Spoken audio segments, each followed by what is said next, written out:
help me reach 1,000 subscribers. Please like the video and share your thoughts on the video. Your feedback helps make the contents better.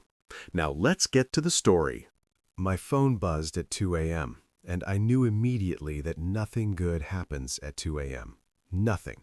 Either someone's dead, someone's in jail, or someone's about to ruin your life in a spectacularly creative way. I stared at the unknown number glowing in the darkness, and something in my gut told me to let it ring. But curiosity and stupidity are close cousins, so I answered. "Is this Nathan Cooper?" a woman's voice asked, clinical and detached. "Depends on who's asking and whether I owe them money," I mumbled. "This is Mercy General Hospital. Your wife, Elena Cooper, has been in a serious car accident. You're listed as her emergency contact." My wife. The words hung in the air like a bad joke. Elena hadn't been my wife in any real sense for 8 months, not since she'd packed her designer luggage, looked me dead in the eye, and said, "I'm in love with someone else, Nathan, someone who actually makes me feel alive." Then she'd walked out of our house and into the arms of Marcus Devine. Yes, that was actually his last name, like some romance novel villain, a real estate mogul with perfect teeth and a Porsche. "Sir, are you there?" "Yeah, I'm here. What hospital?" "My name is Nathan Cooper. I'm 34 years old, and up until 8 months ago, I thought I had a pretty decent life. I'm a high school history teacher in Portland, Oregon, the kind of guy who wears the same 3 sweaters on rotation and thinks a wild Friday night is trying a new IPA at the local brewery. I met Elena at a friend's wedding 7 years ago. She was radiant, funny, and somehow interested in my rambling speech about the Byzantine Empire. We got married 2 years later in a ceremony that cost more than my first car. Before we continue, I want to take a moment to thank you for being here. If this story resonates with you, please subscribe and ring that bell. And for our friends in the US and the Philippines, we'd love to hear your thoughts in the comments. Your voice truly matters to us, and it helps us grow and connect on a deeper level. Looking back, I should have seen the signs. The way she'd grimaced when I'd suggest staying in for movie night, how she'd started working out obsessively and buying clothes that seemed designed for someone else's life. The late nights at work events that multiplied like rabbits. But I was comfortable, complacent, stupidly trusting. When she left, she didn't just leave quietly. She made sure everyone knew why. "Nathan's a good man," she told our friends, "but he's boring. He's like watching paint dry while the paint apologizes for not being more exciting." That one stung. She posted pictures with Marcus within a week, ski trips to Aspen, dinners at restaurants I couldn't pronounce, champagne on balconies overlooking the city. My students had found her Instagram before I'd even processed what happened. I drove to the hospital in my 12-year-old Honda, still wearing the ratty sweatpants I'd gone to bed in. The fluorescent lights of the emergency room made everything look like a crime scene. A nurse directed me to the ICU waiting area, where a doctor with tired eyes and a coffee stain on her coat approached me.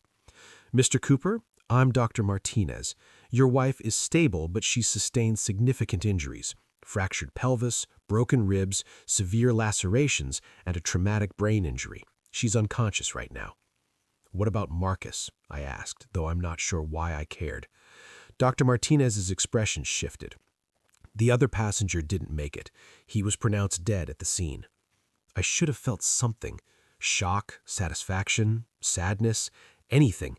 Instead, I just felt numb, like I was watching this happen to someone else. "Can I see her?" Elena looked small in that hospital bed, surrounded by machines that beeped and hummed. Her face was swollen, stitched up like a rag doll. The woman who'd once spent 2 hours getting ready for brunch was now a mess of bruises and bandages. I stood there for maybe 5 minutes, trying to find something to feel beyond a hollow emptiness. A nurse touched my shoulder. "You should go home, get some rest. There's nothing you can do right now." I went home, but I didn't sleep. I sat in the living room we'd furnished together, surrounded by the ghost of a marriage, and waited for dawn. Elena woke up 3 days later. The hospital called again, and this time they said she was asking for me. When I got there, her mother, Patricia, was already in the room, looking at me like something she'd scraped off her shoe. "Nathan," Patricia said, her voice dripping with false sweetness, "thank God you're here. Elena needs you now more than ever." Elena's eyes found mine. They were clearer than I had expected, calculating even through the pain medication. Nathan, I'm so sorry. I made such a terrible mistake. Marcus and we were driving back from Seattle. He was drinking. I told him not to drive, but he wouldn't listen. Everything happened so fast. I pulled up a chair, maintaining a careful distance. The doctor says you'll need months of physical therapy, multiple surgeries. I know. A single tear rolled down her bruised cheek. I have no one else, Nathan. My parents are retired. They can't take care of me. My friends, she trailed off. We both knew her friends were really Marcus's friends, and they'd evaporated the moment he died. I need help. I need somewhere to recover. Our house. My house, I corrected gently. You served me divorce papers 6 months ago, remember? We're just waiting for the finalization hearing next month. Patricia stepped forward, her face flushed. How can you be so cruel? This is your wife, Nathan. She's hurt and vulnerable, and you're talking about property and paperwork? I looked at Patricia, this woman who never thought I was good enough for her daughter, who encouraged Elena's exploration of her needs, like marriage was an open buffet. Mrs. Hartley, I said calmly, Elena made her choice very clear. She didn't just leave me, she humiliated me. She made sure everyone knew that I was the boring husband she'd outgrown. That was her right, but it's also my right to move forward. Elena's monitor started beeping faster. Please, Nathan, I was wrong. I was so wrong about everything.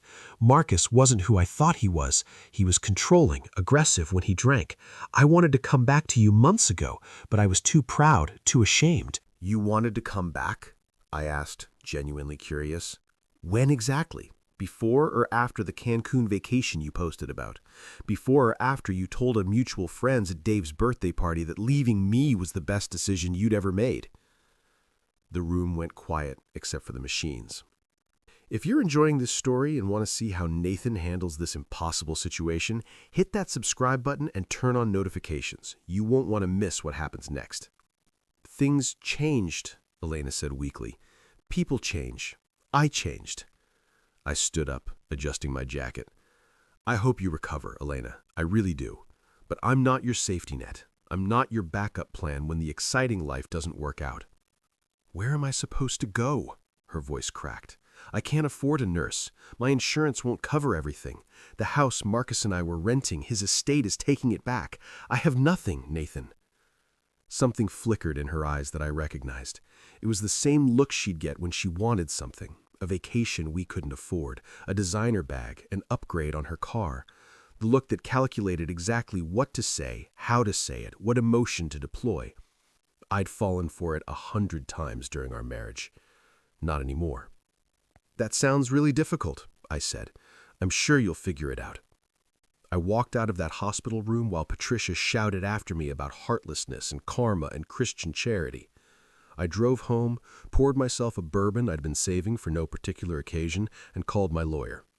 Rick, it's Nathan Cooper. How fast can we finalize my divorce? The next few weeks were a masterclass in restraint. Elena's mother called me 17 times. I blocked her number after call 3. Elena's younger sister, Michelle, showed up at my house crying about family and compassion.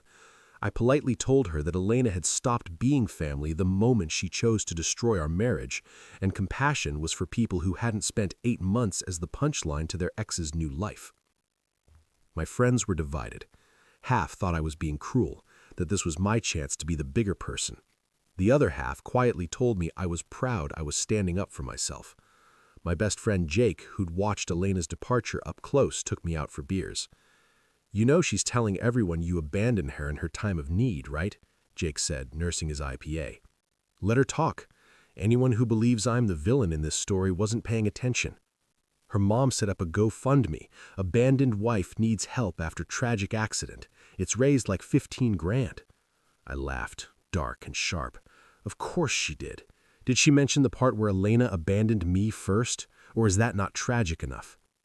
People eat that stuff up. Vulnerable woman, heartless husband, dead lover. It's like a Lifetime movie. Then I guess I'm the villain, I said, raising my glass. Here's to being the bad guy for once in my life. But I wasn't doing nothing. That was what no one understood. I wasn't being cruel for cruelty's sake. I was protecting myself, protecting the life I'd slowly, painfully rebuilt after Elena had demolished it. After she'd left, I'd spent 2 months barely functional. I'd show up to teach with the same shirt I'd worn the day before. I'd lost 15 pounds because cooking for one seemed pointless. My principal had gently suggested I might want to talk to someone, and I'd ended up in therapy with Dr. Karen Chen, who specialized in infidelity trauma. You're not grieving the person, you're grieving who you thought she was. And that's harder, because you can't even trust your own memories anymore. She was right. Every good memory with Elena was now suspect. Had she been faking it? When did she stop loving me? Had she ever loved me, or just the stability I provided? I'd done the work, though. I'd gone to therapy every week. I'd started running in the mornings. I'd reconnected with old friends, taken up woodworking, even went on a few awkward dates that reminded me I was still capable of human interaction. I'd started to feel like myself again, like someone with value beyond what I could provide to someone else. And now Elena wanted to undo all of that because her gamble hadn't paid off. The divorce was finalized on a Tuesday. Judge Morrison went through the paperwork with bureaucratic efficiency. Elena appeared via video call from a rehabilitation facility her mother had somehow gotten her into, probably using that GoFundMe money. She looked better, still bruised but healing. She tried one last time. "Your Honor," Elena said, her voice trembling perfectly, "I'm requesting that the settlement be revisited given my current circumstances. I'm unable to work, facing hundreds of thousands in medical bills, and my former husband—" "Mrs. Cooper," Judge Morrison interrupted, "the settlement was agreed to 6 months ago when you initiated these proceedings. You were represented by counsel, and both parties signed off on the division of assets. Your current medical situation, while unfortunate, doesn't constitute grounds for revisiting a finalized agreement. But, Your Honor, the marriage is dissolved. This court is adjourned." It was over. 7 years of marriage, ended in a 20-minute hearing. I should have felt triumphant. Instead, I felt tired. That evening, Elena called from an unknown number. I almost didn't answer, but something made me pick up. "Nathan, please, I need help." "Elena, we're divorced. You need to stop calling me." "I can't afford the rehab facility. Mom's money's running out. The GoFundMe barely made a dent in the bills. I have nowhere to go when they discharge me next week." I closed my eyes. That's not my problem anymore. "How can you be so cold? I know I hurt you, but this, leaving me to suffer, that's not who you are." "You're right. It's not who I was. That person let himself be a doormat. He believed that love meant accepting anything, forgiving everything, being endlessly understanding. You cured me of that. Thank you. I'm going to end up in some state facility. Is that what you want?" What I want is for you to understand something. When you left, you didn't just break my heart. You tried to break me. You weaponized our intimacy. You turned our private life into public entertainment. You made sure everyone knew you'd traded up, that I was the consolation prize you'd finally escaped. I was wrong. Let me finish. You did that when you had all the power. You had Marcus, his money, his status, his excitement. You had the moral high ground of following your heart. You had everything. And now that it's all gone, now that you need something, you come back to me? Not because you love me, not because you realized what we had was valuable, but because I'm convenient, because you think I'm still that same doormat. Silence on the line. I hope you heal, Elena. I hope you find people who care about you. But I will never, ever be your backup plan again. Goodbye. I hung up and blocked the number. If you're wondering how this story ends and what Nathan does next, make sure you're subscribed to the channel. Hit that like button if you're Team Nathan, and let me know in the comments what you would have done in his situation. 3 months later, I heard through Jake that Elena had moved in with her sister Michelle in Sacramento. She was walking again, working part-time remotely for some company. She'd started a blog about surviving betrayal and tragedy that was getting decent traffic. Even in her downfall, she'd found a way to make herself the hero of the story. I didn't care anymore. I was too busy living. I'd met someone, Anna, a librarian with a sarcastic sense of humor and a collection of vintage records that would make any hipster weep. She knew my whole story, Elena and Marcus and all of it, and she'd simply said, "Sounds like you dodged a bullet. Too bad it took 7 years to realize you were in the line of fire." We took things slow. Coffee dates that turned into bookstore browsing. Long walks where we actually talked about things that mattered. She never asked to move in, never pushed for more than I could give. She was just easy. Being with her felt like coming home after a long day, not like preparing for battle. One evening, 6 months after the divorce, my doorbell rang. I opened it to find Patricia standing there, looking smaller than I remembered. "I owe you an apology," she said without preamble. I leaned against the doorframe, too surprised to speak. Patricia continued. "I pushed Elena. When she told me she was unhappy, I told her life was short, that she deserved passion, that you were... Well, I said unkind things. I thought Marcus was sophisticated, successful. I thought you were holding her back." "Why are you telling me this?" "Because I was wrong. About you, about what matters, about everything. Elena's sister told me what you said on that last call. You were right. We raised her to think she deserved the world without having to give anything back, that relationships were about what she could get, not what they could build." "Mrs. Hartley." "Patricia, please. I'm not here to ask for anything, Nathan. I just wanted you to know that I see now what Elena lost. You were faithful, kind, steady. You would have done anything for her, and she threw it away for sparkle. I'm sorry for my part in that." She turned to leave, then paused. "She asks about you sometimes, if you're happy. I tell her I don't know, but I hope you are." "I'm getting there," I said. After she left, I called Anna. "Random question. Want to go to Seattle this weekend? There's this maritime museum I've been meaning to check out." "A museum about boats? Be still, my heart," she laughed. "Yeah, I'm in, but only if we also hit that taco place you keep talking about." "Deal." That's when it hit me.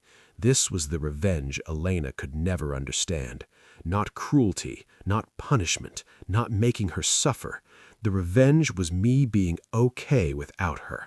It was me building a life where she didn't matter, where her choices and her drama were just background noise to the actual symphony of my existence.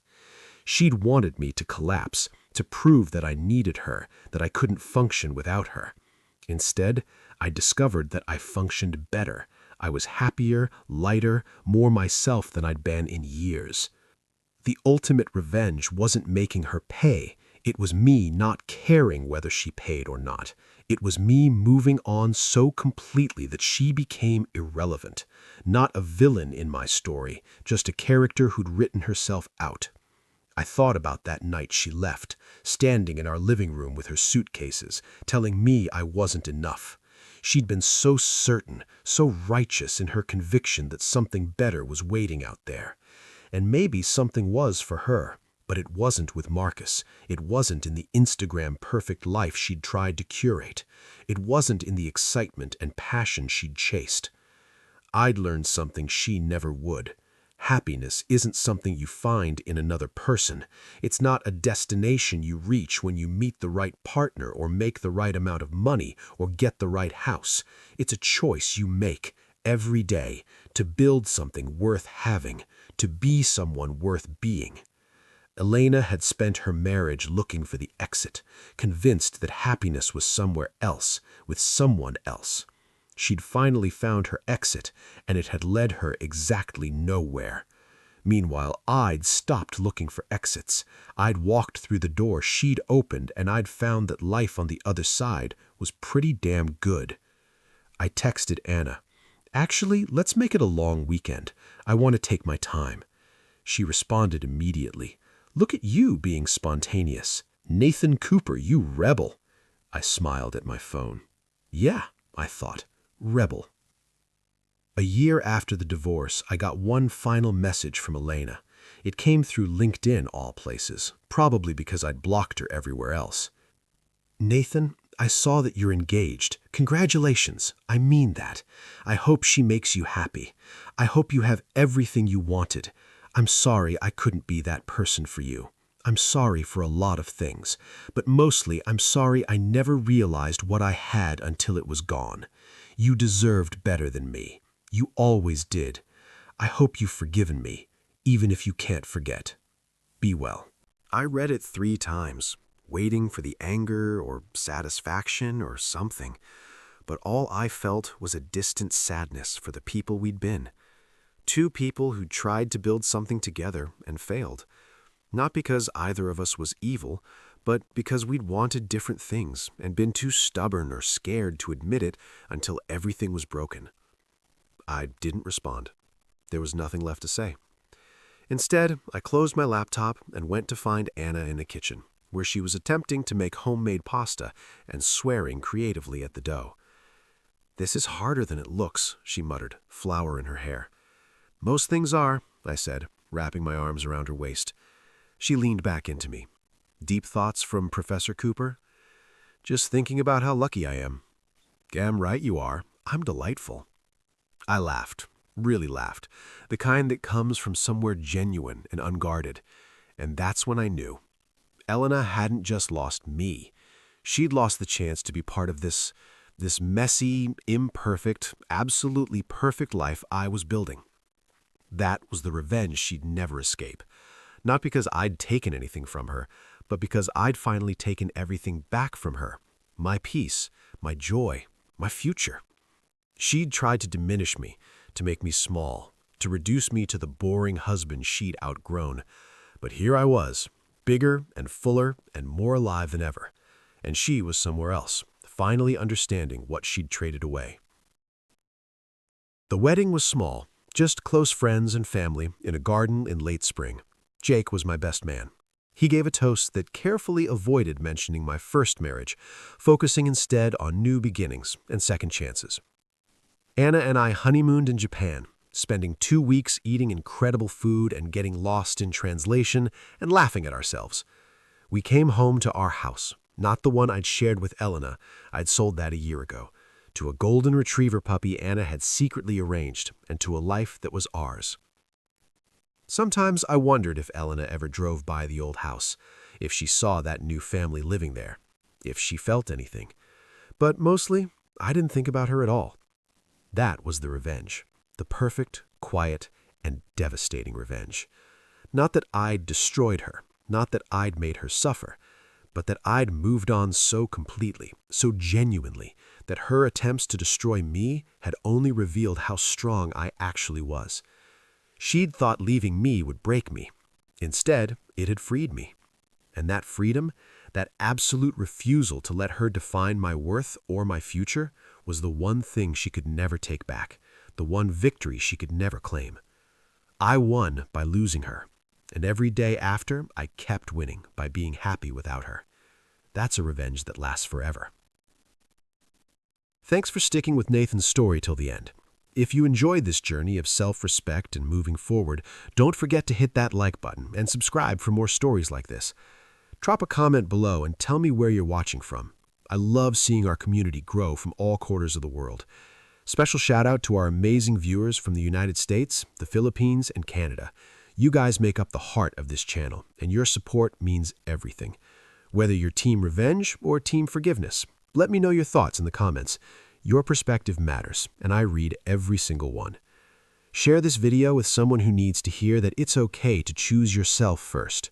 Sometimes the best revenge is just living well. See you in the next story.